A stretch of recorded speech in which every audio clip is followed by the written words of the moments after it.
This is a video about transferring solar plate etchings to a clay surface. I'm here at the Touchstone Center for Crafts using their intaglio press, which you can see behind me. This is a process that does require some specialized equipment, like an intaglio press, but it does allow you to transfer much more delicate drawings to a clay surface than you could with, say, screen printing or relief printing. You can get some really nice gray tones, super fine lines, etc. In this video, I'm going to show the materials that I use to mix ink and how I mix the ink, the types of paper that I have tried, what works, what doesn't work, how to transfer the printed image onto the clay surface, and some finished results at the end. Getting set up. You can see from the table here that you're going to need a fair number of things to make this process work. Firstly, you can see there is a piece of glass on the tabletop here. This is for mixing ink on. As you can see, these are some inks I've already mixed. The glass surface is really nice because you can clean it easily. I have some white paper behind it so I can see the colors of the inks easily. It's also good for cleaning up on. I've got some gloves here to protect my hands. This is going to be oil-based ink that I'm using, which will stain your hands, but also the inks are mixed with metal oxides, which probably aren't great to absorb through your skin. I've got some knives for mixing the ink. I've been using old credit cards for spreading the ink. I've got here a plastic spoon, which I use both for very carefully measuring powders and also for burnishing later in the process. Over here, this is a magnetic sheet. It is currently taped to a piece of plexiglass that's taped to the table to keep it still. If I had a piece of wood, this is a magnetic sticker, that would be better because then I could repeat this process multiple times. This is here to hold the plates still. These are solar plates, which are metal on the back, and because of that, they stick to the magnetic sheet quite well, which is why it's smart to have a piece of newsprint on top of that magnetic sheet. So you need some newsprint too, because now I can easily move this, make cleanup easier, etc. Other things that you will need some tarlatan for cleaning the ink off of your plate. And you can also use flat sheets of newsprint to finish cleaning the ink, but you will need the tarlatan for cleaning up the ink. You're going to need a fair number of cleaning supplies. Simple green is going to be a good friend to you. Isopar is an excellent material for cleaning solar plates. I do not have any today, so I am using mineral oil instead. You do not want to use alcohol on solar plates for cleaning, but I do have some of the alcohol here, which I'm using for cleaning tools, the glass surface, etc. The most specialized piece of equipment you will need for this process is the intaglio press. It's the high pressure from this press that allows the whole process to work. Without it, you cannot transfer solar plates onto anything. The press has a roller. If you're a ceramic artist, it's a little bit like a slab roller, but it's not a slab roller at all. You need to make sure you've got good blankets on that press. Fortunately, this one does. This is the most essential piece of equipment for this process. You will also need an area where you can keep your paper clean and also get your paper wet. You'll want a towel that you can use to blot your paper with. And you'll need a spray bottle that sprays a very fine mist because you want to get a nice, even, thin coating of water on the paper. Paper for printing is also going to be important. I have 3 different types of paper here.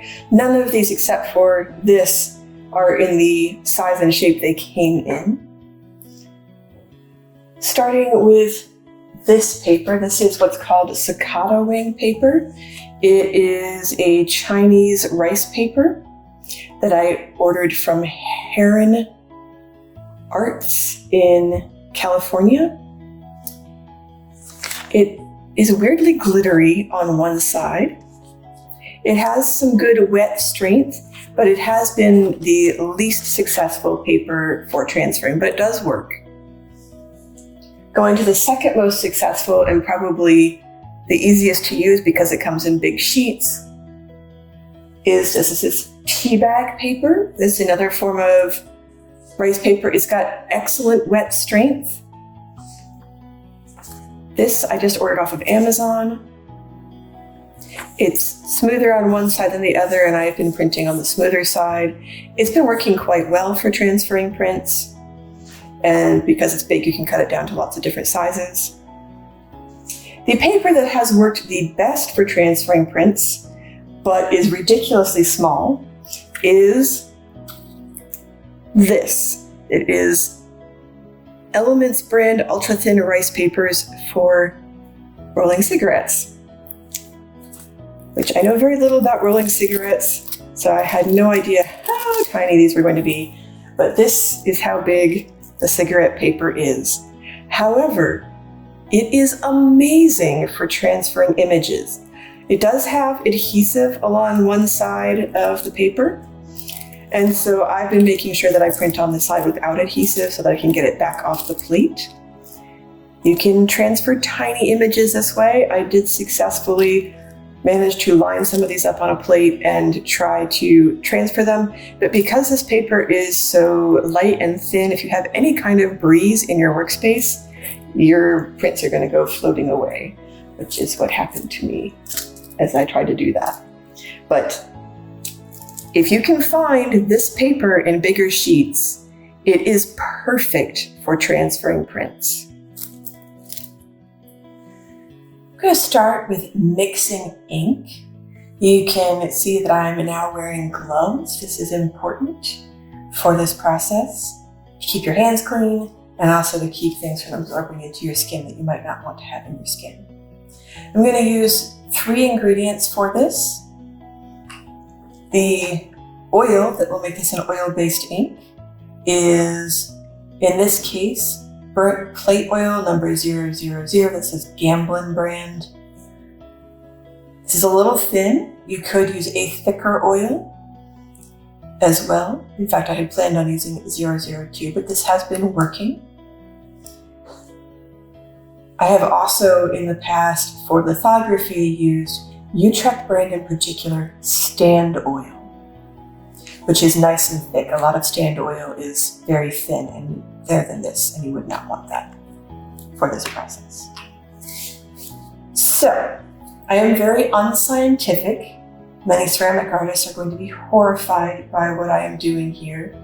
But one of the things that I have found in mixing these inks is that each different oxide and stain reacts differently with the oil. And for printing, you need a very particular texture of ink for it to work. This makes it a little bit less predictable in terms of the fired result. But what I'm going to do is mix by eye.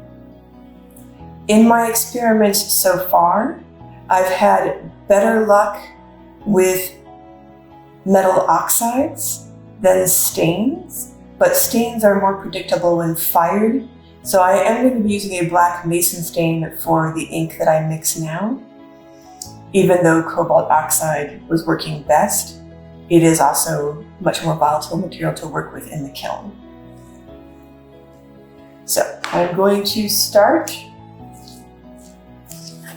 with my very scientific spoonful of black mason stain.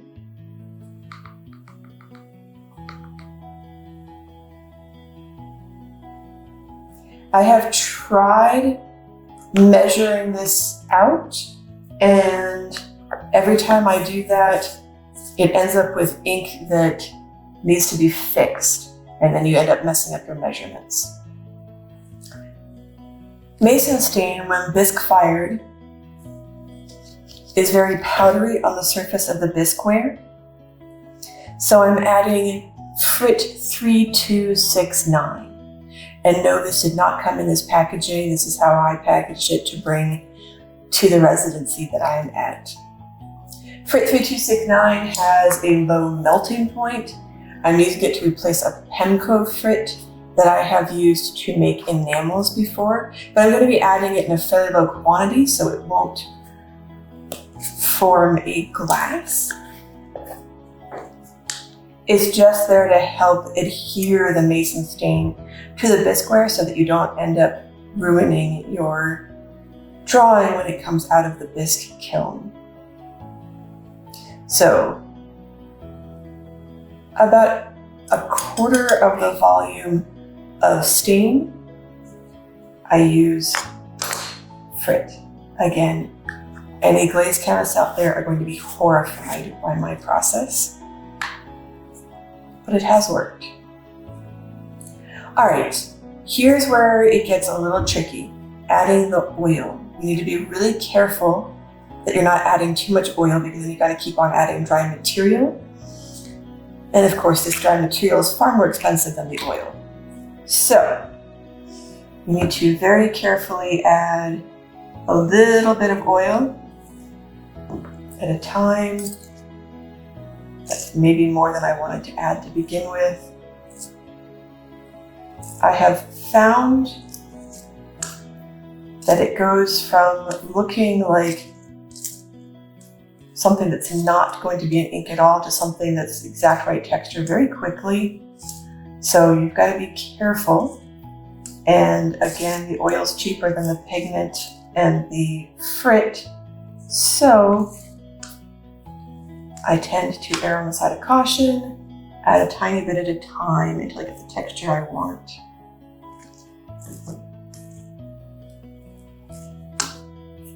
Which is going to be quite thick ink. And for those who have expertise in etching, this ink's going to look a bit thick to you, but it seems to work better when it's thicker. For one thing, the thinner it is, the less color there is being applied, and these mason stains in particular seem to need a whole lot of saturation in the oil. They do get better when they sit, so this ink will be better tomorrow than it is today. And I'm guessing that has to do with the particles absorbing the oil. I haven't tried it yet, but I'm guessing that if one were to grind this finer with one of those glass ink grinders, that it might work even better. However, the mason stain that I'm using right now is a very fine powder, and so it seems to work pretty well just as it is.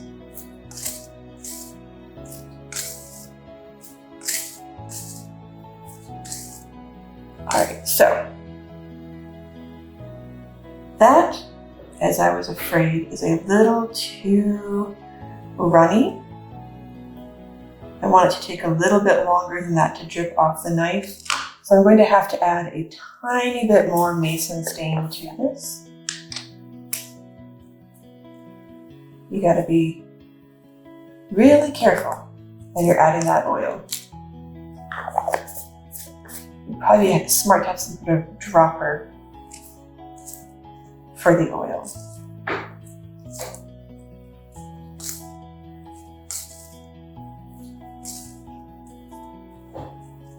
Now we're getting somewhere. I've noticed with this ink that if it's leaving big streaks on the glass, it's probably too thin, and if it comes off pretty easily like that, it's around the right thickness.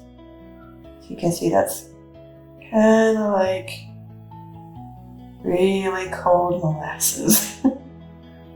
That's the kind of drip that I'm looking for from this ink.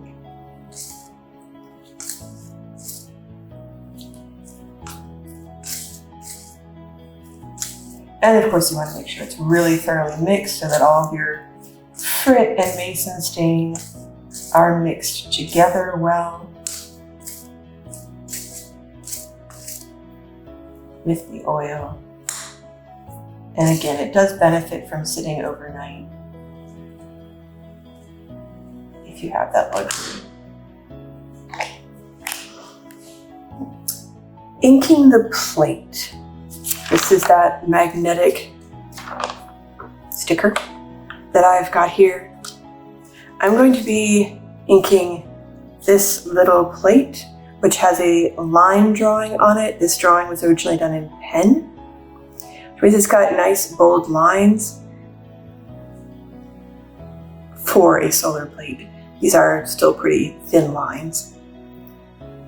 These deep lines are very easy to ink, and I had no trouble with any of the inks I mixed in this image.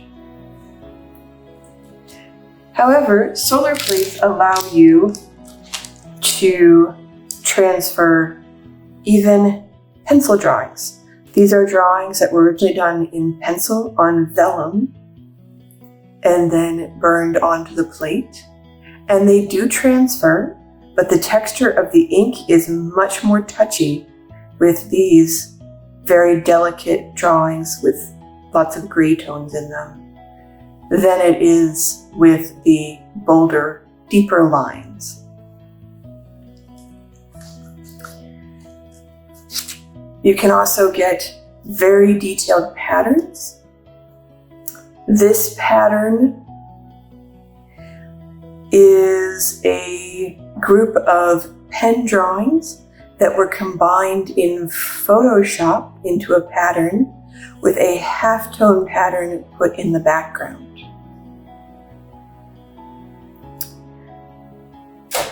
Because it has a halftone pattern, this will turn out very gray in the print. With pencil drawings on a solar plate, you need an aqua tint screen to make them turn out well.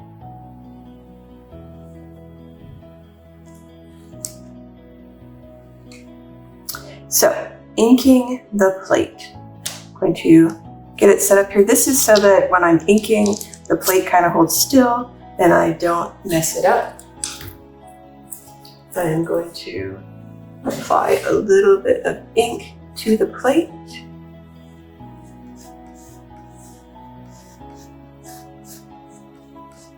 Because this drawing is only in the middle of the plate, it's very easy to ink. A little trickier when the drawing goes all over the edge of the plate. Then I'm going to use my old credit card to scrape off the excess ink. This just makes cleaning the surface easier. But at this point, you do need your tarlatan, and you'll want to find a cleaner area of the tarlatan if you've been using the tarlatan for a little while. Get it into a nice ball.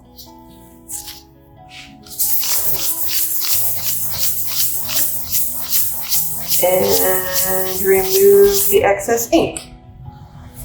And you can finish it off with a flat piece of newsprint to clean it up.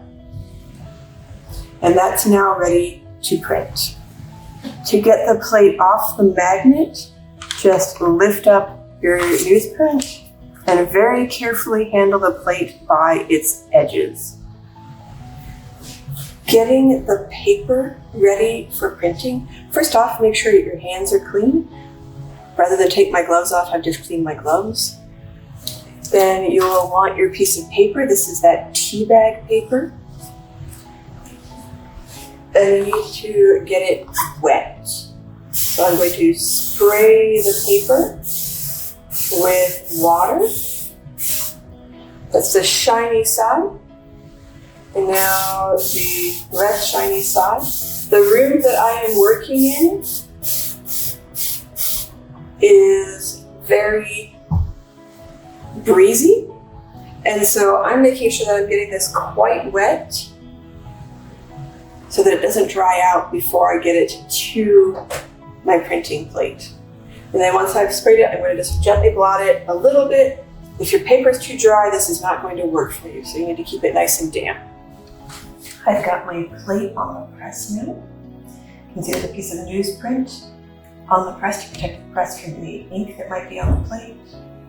And I'm carefully placing my damp paper on top of the plate and putting another piece of newsprint on top to protect the blankets.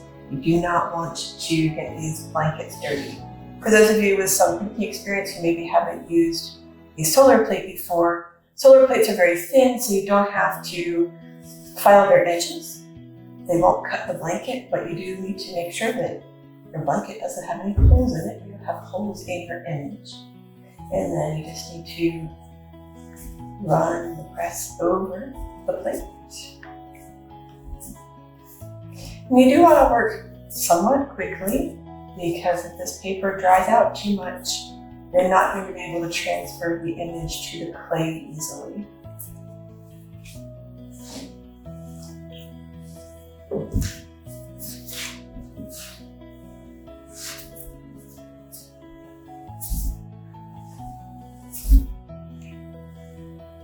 It is a little bit less pressure for printing solar plates than it is for, say, a dry point, but it's still a little bit of work to turn the press. Right, and now, if all goes well, you have a print on your paper. And here you can see the darkness of the ink. That's a little light, but it should work. Now comes the hopefully magical part, transferring the print onto your ceramic object. I am using a cup, but you can see it's a cup that's very straight. This is a piece of paper. Papers don't like compound curves. So of course a flat tile would be the easiest, but since we are working with clay, having a curve like a cup can be very nice. The stickiness of the clay is important, so you want it to be a little bit damp. This is currently leather hard, and the surface isn't all that tacky, so it needs to be a little bit more tacky. To make the surface more tacky, I'm going to spray on some water. This needs to be done immediately after printing, so you need to have your clay objects right near the press. Otherwise, the ink will dry on that piece of paper and it won't be able to transfer. So I've sprayed a little bit of water on here, but I don't want it to be wet on the surface, just slightly tacky. So I'm rubbing the surface until it forms a little bit of slip in an area big enough for my image.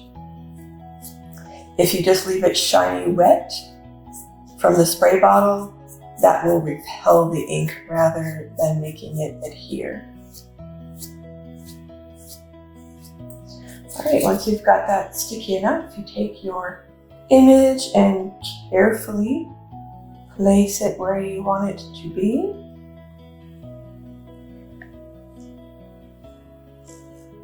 And I like to start with a rubber rib to make sure it's stuck down well.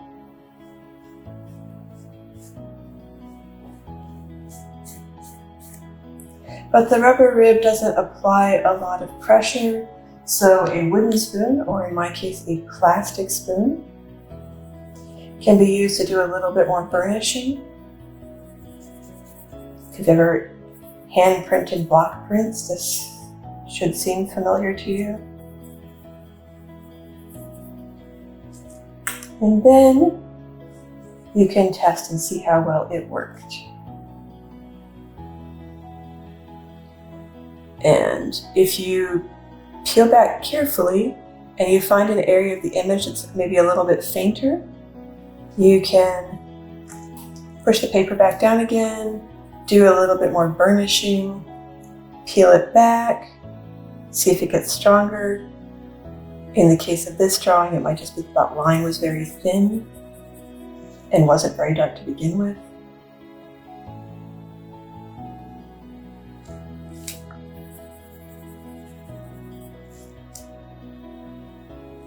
And there you go.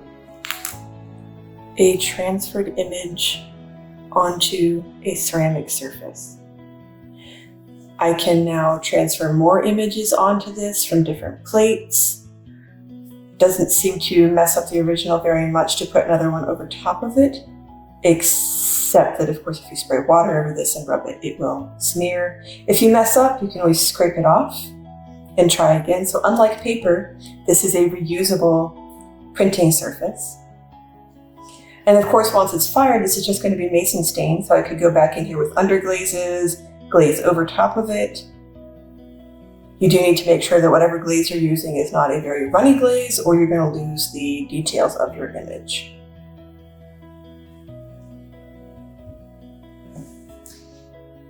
Once you're done printing, you will need to clean your plate.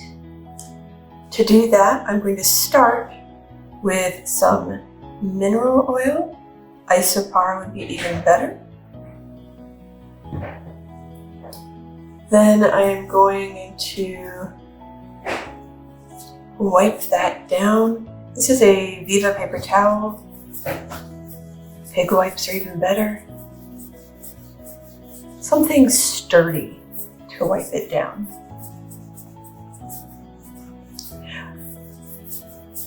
Isopar is a solvent, so it will clean more quickly than this, but it's an oil-based solvent. And so mineral oil can be used as a substitute in a pinch, as I am doing here. What you definitely do not want to do is apply alcohol to the surface. It can damage the emulsion. And once you feel like you've gotten most of the ink off, which is much easier to do with a drawing like this than, say, this plate, which takes 8 times longer to clean because it has so much more area for the ink to stick to. And I want to clean the oil off with Simple Green, so the plate's not all oily when I'm done. And I'm still working on top of that magnet that I was using for inking. Of course, you want to make sure the edges of the plate are also clean.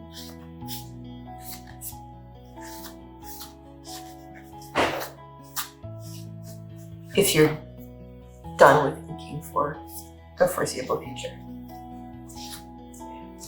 So when you do this when you're done, not if you're going to keep on using the plate over and over again. In this video so far, I did not show making solar plates because the equipment required to do that was not present at Touchstone. Solar plates are metal plates coated with an emulsion that hardens with exposure to UV light. The original solar plates were designed to harden in the sun, but newer solar plates have a thinner coating and are better exposed in a darkroom, using an exposure unit like one used for silkscreen printing. The drawings used for making solar plates can be done on vellum using pencils or pens, or they can be printed on transparencies using opaque ink.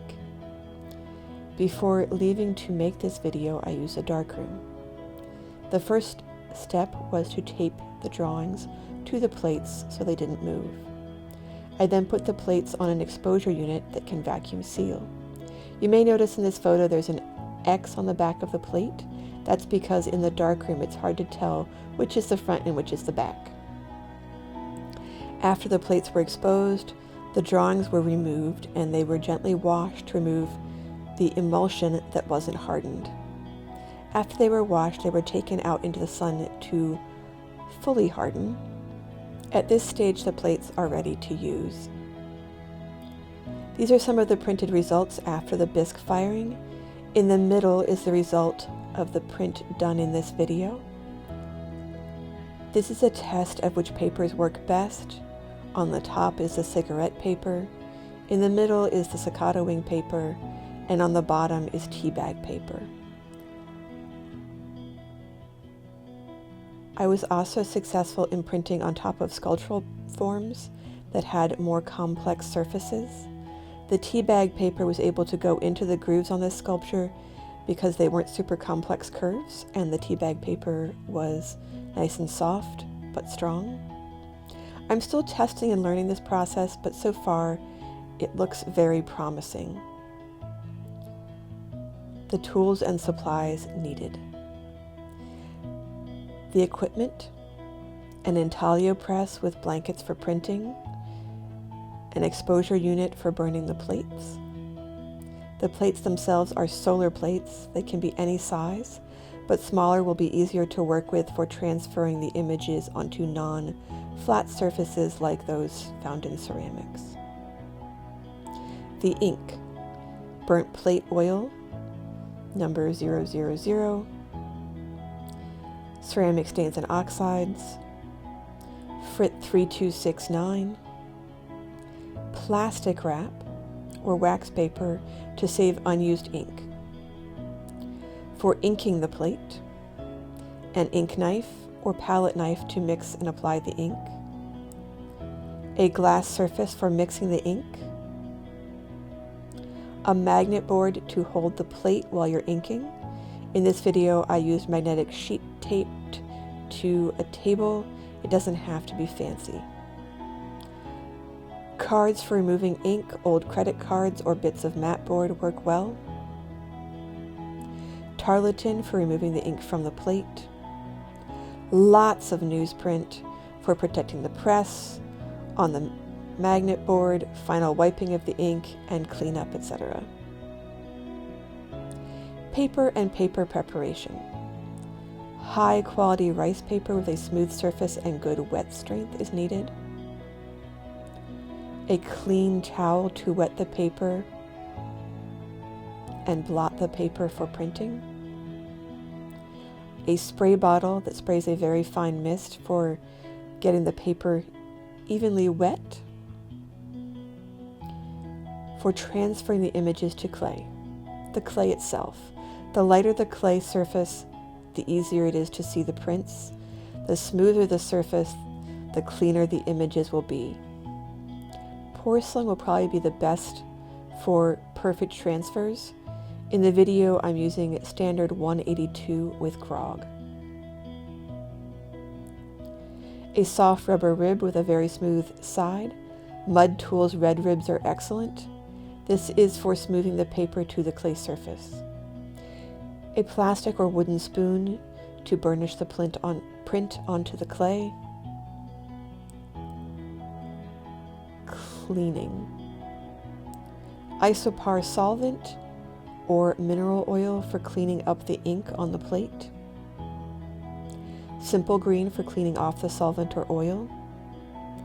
Paper towels. I'm using Viva towels in this video, or pig wipers are a good choice. Rubber gloves to protect your hands from the ink mess. General notes. I took at least half an hour to set up and the same amount of time to clean up. Printing each print took at least 10 minutes. There will be testing and mistakes to consider too. Every press is different, and things like the weather and ventilation can affect results. Calculate at least half an hour to get into the swing of working. This is not a process to get into if you don't have a good chunk of time to work. At least half a day to make it worth your time.